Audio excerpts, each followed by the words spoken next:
Hi செல்லக்குட்டீஸ்.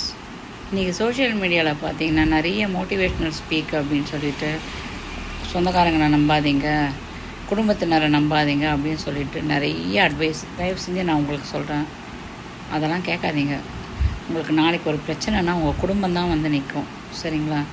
ஏற்கனவே நம்ம எல்லோரும் தனி கொடுத்தணும் அப்படின்னு சொல்லி பிரிஞ்சு வாழ்கிறோம். இதில் வேறு இவங்களுடைய மோட்டிவேஷன்லாம் நீங்கள் கேட்டுட்டு குடும்பத்தை இழந்துடாதீங்க. நான் அதை தான் சொல்ல வரேன். தயவு செஞ்சு என் செல்லக்குட்டீஸ், நீங்கள் உங்களுக்குள்ளே எந்த பிரச்சனையானாலும் பேசி குடும்பத்துக்குள்ளே தீர்த்துக்கோங்க. ஆமாங்க, யார் என்ன செஞ்சாங்க, அவங்க அப்படி பண்ணிட்டாங்க, இவங்க அப்படி பண்ணிட்டாங்கன்னு சொல்லி அவங்களையே நினச்சி உங்கள் வாழ்க்கையை நீங்கள் கெடுத்துக்கிறத விட நீங்கள் மற்றவங்களுக்கு என்ன செய்ய நினைக்கிறீங்க அப்படின்னு நினச்சி பாருங்கள், நல்லா இருப்பீங்க. தயவு செஞ்சு சுற்றமும் நட்பும் சூழ வாழறது தாங்க வாழ்க்கை.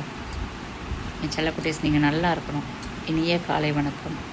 வாழ்க வளமுடன். நீங்கள் நல்லா இருப்பீங்க செல்லக்குட்டீஸ். நல்லதே நினைங்க, நல்லதே நடக்கும்.